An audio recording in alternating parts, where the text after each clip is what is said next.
வணக்கம் அன்பு உறவுகளை எல்லாம் எப்படி இருக்கீங்க? நல்லா இருக்கீங்களா? டிடிஎஃப் வாசனை கைது செஞ்சுருக்காங்க. அவர் கோயம்புத்தூரை சேர்ந்தவர், யூடியூப்பில் ஒரு பிரபலமானவர். பைக்கில் ரேஸ் மாதிரி ரன்னிங் பண்ணி அப்பப்போ வீடியோ எடுத்து போட்டு யூடியூப்பில் ரொம்ப பாப்புலரானவர் தான் டிடிஎஃப் வாசன்.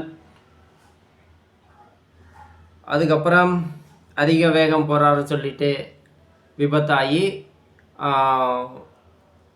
2 வீலர் ஓட்டுநர் உரிமம் ரத்து செய்யப்பட்டார்கள். அதற்கு பிறகு 4 வீலர் வாகனம் டிரைவிங் பண்ணி சென்னையிலேருந்து தூத்துக்குடி போகிற வழியில் டிரைவிங் பண்ணி போயிருக்காரு. போகிற வழியில் காருக்குள்ளே வந்து ஹெட்ஃபோன் வச்சுட்டு வாகனத்தை ஓட்டினார்னு சொல்லிட்டு நேற்று முன்தினம் 7 கட்ட வழக்காக பதிவு செய்யப்பட்டுள்ளார். டிடிஎஃப் வாசன் கூறியது மிகவும் அதிர்ச்சிகரமான ஒரு வார்த்தையை பேசியுள்ளார். தமிழக மக்களுக்கும் தமிழக அரசியல்வாதிகளுக்கும் சிந்திக்கக்கூடிய ஒரு பேச்சு பொருளாக பேசியிருக்கிறார் டிடிஎஃப் வாசன். அப்படி என்ன பேசினார்னா, ஆமாம், வீதிக்கு வீதி தெருவுக்கு தெருவு டாஸ்மார்க் இருக்குது, குடிச்சிட்டு அவங்க வாகனத்தை ஓட்டுறாங்க, ஆக்சிடெண்ட் பண்ணுறாங்க. அந்த ஆக்சிடெண்ட் தான், அந்த விபத்து தான் அதிகமாக இருக்குது. நான் செய்கிறது மட்டும்தான் உங்களுக்கு கண்ணுக்கு தெரியுதா அப்படின்னு சொல்லி கேட்டிருக்கார். தமிழக அரசியல்வாதிகளுக்கு யோசிக்கக்கூடிய ஒரு வார்த்தையை உண்டாக்கிட்டாரு. ஏன் தமிழக மக்களுக்கே யோசிக்கக்கூடிய ஒரு வார்த்தையாக பேசு பொருளாக உருவாக்கிட்டார் டிடிஎஃப் வாசன். ஒரு சிறப்பான பேச்சை பேசியிருக்காரு. இல்லை, டிடிஎஃப் வாசனை தான் எதுக்கு அடிக்கடி பிடிக்கிறாங்க அப்படின்னா, டிடிஎஃப் வாசன் வந்து தமிழக இளைஞர்கள், அவர் டிடிஎஃப் வாசன் பகுதியில் தமிழக இளைஞர்கள் டிடிஎஃப் வாசன் பக்கம் படையெடுத்துட்டு போகிறாங்க. அவனுடைய டிடிஎஃப் வாசனுடைய ரசிகர் அதிகம். இது மட்டும் இல்லாமல் அவரையே குறிக்கோளாக வச்சு அப்போ வந்து அரெஸ்ட் பண்ணுறாங்க. எத்தனையோ வந்து முக்கியமாக டாஸ்மார்க்கால தான் விபத்து அதிகமாக ஏற்படுது. ஒரு தவறுதல் செய்கிறானா நல்ல நிலைமையில நல்ல யோசனையில் போய் ஒரு தவறுதல் செய்ய மாட்டான். மதுவை குடித்த உடனே அவனுக்கு வந்து சாத்தான் வந்து மேலே ஏறிக்குது. ஏதோ ஒன்று தவறு செய்யலான்னு சொல்லிட்டு தவறு செஞ்சிடுறாங்க. இன்னைக்கு தமிழகத்தில் மது குடித்து தவறுகள் செய்கிறது தான் இன்னைக்கு 100க்கு 100% செஞ்சிட்ருக்காங்க. குடிக்காமல் நல்ல மனநிலையில் இருக்கிறவன் யாரும் தவறுகள் செய்ய மாட்டான், தவறுகள் செய்ய யோசிப்பான். ஆனால் இந்த மதுவால் தான் இந்த தமிழக இளைஞர்கள், தமிழக மக்கள்கள் சீரழிஞ்சு போயிட்டாங்க. இதை வந்து அரசு வந்து தடுக்க வேணும். எப்போ தடுக்கிறது?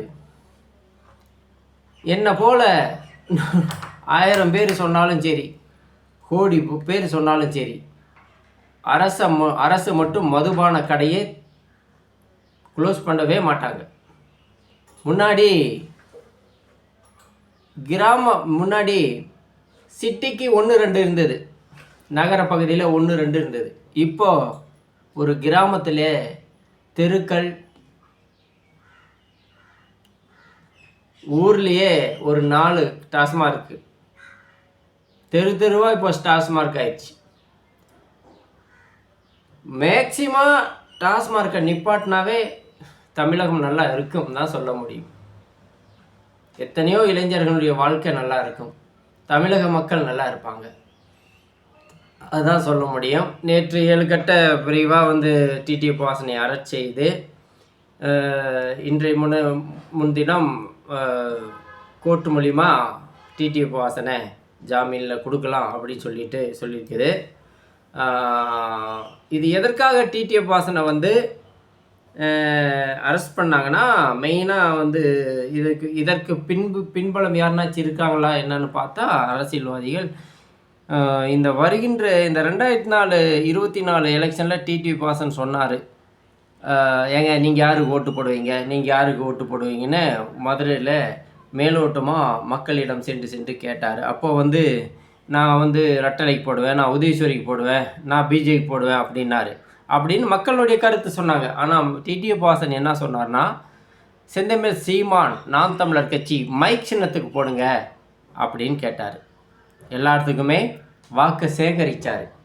இளைய தலைமுறைகள் அந்த டிடிவி வாசன் சொன்ன குரலை வைத்து, அந்த இந்த சொற்களை வைத்து இளைய தலைமுறைகள் நாம் தமிழர் கட்சிக்கு பெருவாரியான வாக்குகளை செலுத்தினார்கள். இந்த கோபதாபங்கள் பொறுக்காததுனால தான் இந்த திராவிட மாடல் அவரை பிடித்து இது மாதிரி பண்ணியிருக்காங்க. இதுதான் உண்மை அன்பு சொந்தங்களே, வேறு ஒன்றுமில்லை. அதனால் டிடிவி வாசன் அதிகமாக வேகத்தை ஓட்டுவது தவறுதான். அதை வந்து நாம் அதை கண்டிக்கக்கூடியது, அது மாதிரி செய்யக்கூடாது. இருந்தாலும் டிடிவி வாசனுக்கு முக்கியமாக வந்து அரெஸ்ட் பண்ணது காரணமே இப்போ நான் சொல்கிறது தான். இதை வச்சு தான் இவங்க வந்து அரெஸ்ட் பண்ணியிருக்காங்க. அதனால் நம்ம டாஸ்மார்க்கை வந்து மேக்சிமம் வந்து தமிழ்நாட்டில் ஒழிக்க வேணும். டாஸ்மார்க்கே வேண்டாம். அதனால தான் எல்லா தீமைகளும் வருது. இளைஞர்கள் கொலை, கற்பழிப்பு, திருட்டு எல்லாம் பண்ணுறான்னா டாஸ்மார்க்கில் மது குடித்தோடனே அவனுக்கு வந்து சாத்தான் மேலே ஏறிக்குது. ஏதோ ஒன்று பண்ணுவேன்னு பண்ணிடுறாங்க. அந்த மது போதையில் பண்ணுற தவறுகள் தான் இன்றைக்கி தமிழ்நாட்டில் அதிகமாக நடக்குது.